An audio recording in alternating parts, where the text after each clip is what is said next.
Hey Brickmaniacs, welcome back to another episode in the Designer Studio. We're taking a look today at the new Panzer III kit, the fully loaded Panzer III kit, just printing elements everywhere. Yes. Awesome custom figure. But once again, we have another really cool side-by-side to do here. So this is a, what'd you say, Generation 3 Panzer III? Yeah, I made my first Panzer III back in like 2002. Mm-hmm. It didn't get made into a kit until about 2009. Mm-hmm. Life intervened.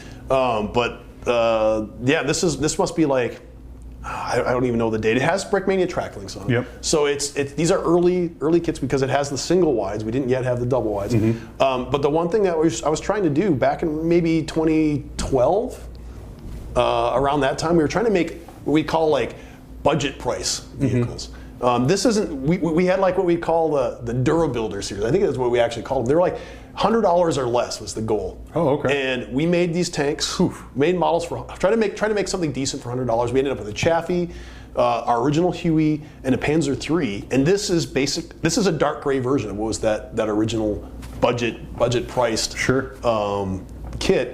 And the reason this one's in dark gray is because when we started the Barbarossa theme, right? Brickmania was good. It was the first time we said, hey, let's do a whole campaign theme.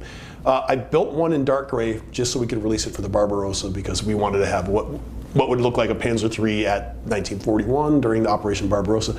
This was ended up being it is based on the original sort of Durabuilder. It is built like a brick. Right. It's solid. Whoops, except for that. Except for the minifig. Of course.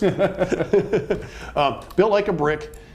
This, I believe, is the actual one that was on the cover of Operation Barbarossa, the book. Which is the one that you can build out of the instructions in that book. So this is it. This is it. You may notice that you look at the tracks. There's a difference in the size. Did not have these 1.5 wides, but overall the tank body is still about the same. That's very impressive. Talk about building to scale and using those blueprints, because considering all the new Lego elements that this model contains, comparatively to maintain that shape is very, very impressive. This turret, I mean, this turret is almost unchanged from the turret I built in 2013. So wow.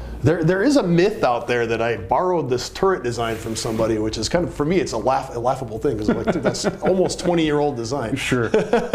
So the only thing that really didn't exist back when I did it is the cheese slopes. See, my original one just had brick slopes on the sides, or inverted slopes. The cheese slope design, it was like a, once the cheese slopes became available, I was like, oh, I'm using that for sure. Changed a lot, yeah.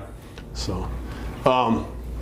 I also, the evolution, when Will made that gun, because I used to have to shove it was an MG42, because he hadn't developed the MG34 yet. I'd have to stick it through a piece of flex tubing and then stick it in a brick to get the gun to stick out the front. And when he came out with that MG34, that was like, oh, that's a lifesaver. Yeah, I can now stick the MG34. It just fits perfectly right through that technique. It's such a great piece of detail. I mean, seriously, like when you have to use the bars. Still use it today. Still have that same gun mount. It is genius. If by all means, all you users at home, go ahead and steal it. Yeah, it was fantastic. I don't know if it was by design or by accident, but that works perfectly. So this is the old one. You can see that there's a huge amount of detail difference. This thing, and I think when the kit's probably sold for about $1.25. It didn't quite. By this time, it wasn't still under the $100 mark. It's a big kit to be $100. I mean, that would be really impressive. So this is the next. This is like 3 or 4 iterations later. So if you were to look at like the Brickmania World War II archives, you would notice that there's been other refinements of this design. We have had a couple different tan ones. Last year, we did a whole series of tan Panzer IIIs. This one is a further refinement of those. So wanted to go back to that early. That 1941, 1942 era Panzer III before they started painting them all tan. And this is the classic look.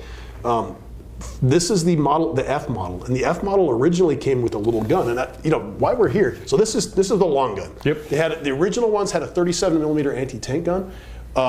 They upgunned them midway during the Model F production to the 50mm gun because the armor that they encountered in Russia was a lot tougher than they anticipated. They couldn't, the T-34, the KV-1 tanks that the German army encountered, like, oh, these are way more.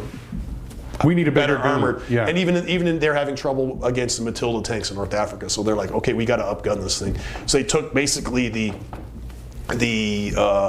it's a PaK 38, 50 millimeter anti-tank gun stuck it in a tank.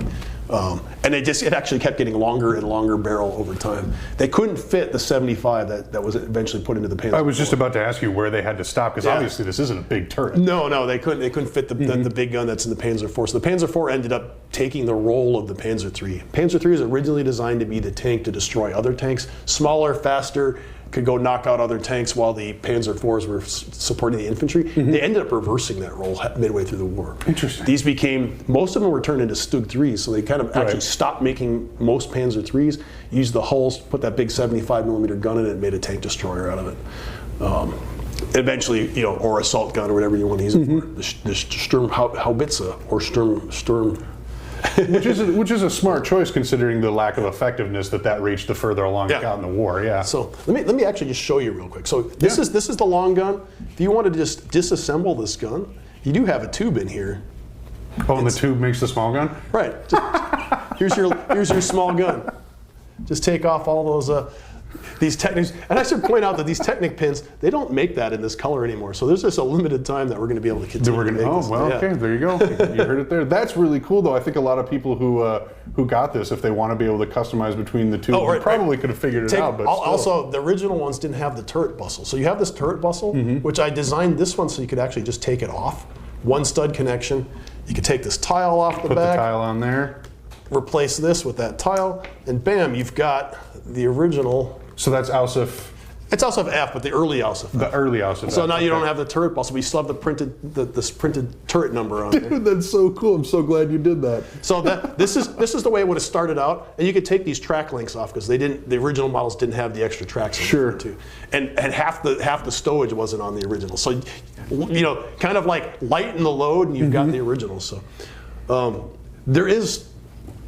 The thing that stands out the most to me is all the printed pieces. Well, I was going to say, I think there's literally on this entire tank, there's 2 stickers, and that's these side ones here that cross elements. Otherwise, everything else that you're looking at on camera, including these awesome wheels, are all 100% printed. And that literally is what makes this the non-budget version, the Cadillac of Panzer IIIs, because we spared no expense in making this thing every bit as awesome as possible. Right, and a lot of things that I wasn't previously happy with that had to be happy with because of budget constraints. I was like, I'm going to fix this stuff, and I'm going to make it so that I'm 100% happy with.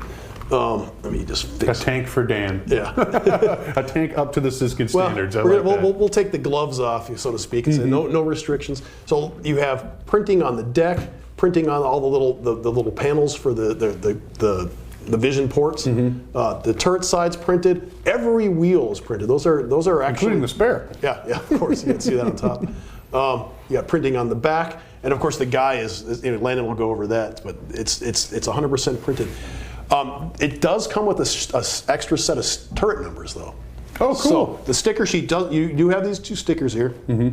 It does come with different turret numbers. So these printed turret numbers on the side, if you wanted to make companion tanks or different units, there are stickers that can go over those. So you can change it up. So if you buy 3 or 4 of them, you're not all going to be the same one. Okay, cool. Customization as always, which is awesome. I should point out that this antenna, just like the real tank, you can raise the antenna up and down. Yep. It's this one you have to actually take off to do it. New pieces, new tricks. Yeah, just another example of the evolution. Yeah, I couldn't. The original. The original earlier versions of the Panzer III had a smooth motion in it. I could do it, but when I lowered down the hull to make it more compact, I had to get rid of that feature. And I should add that remember when I was talking about the 24 tooth gear being like $10 or $5 or $10 in the original Sherman. It's actually available in this color quite easily now. Oh, good. Okay, cool. Still using that gear, but so not much hope for these pieces necessarily, but we do have some hope for the other elements that are included. Right. There's going to be a certain point where you run out of those, and then can't make this tank anymore. Well, there you go. So get on it while you can. We'll have some more pre-orders of this available soon. But otherwise, let's dive in a little bit with Landon here and hear more about this awesome figure included with this tank. All right, now we got Landon in here to take a closer look at the Panzer III Commander.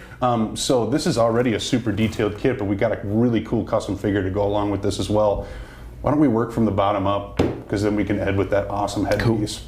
We got the boots I was going to say on his feet, because Yeah, that's where boots go. Indeed. The boots are on the feet, obviously. Then moving up, we have the belt, and there's a little bit of a cool texture going on that belt. It's a simulated leather texture going on, and that's actually just done with, I think it's clear ink, just kind of creating that grain to it.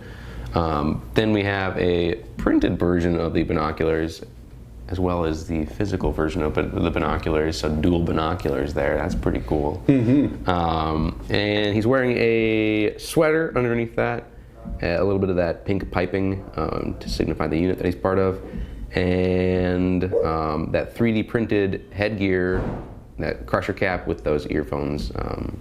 Really, really slick. I'm really liking that 3D printed crusher cap. Yeah, it is cool definitely combo. Yeah, it is definitely an intimidating looking minifig, which fits with this Panzer III very, very well. So awesome 3D printed element to add that extra layer of detail once again. Landon, thanks for making this fig. Cool. So that is the Designer Studio episode for the Panzer III. Make sure to tune in next time when we take a look at another Brickmania kit.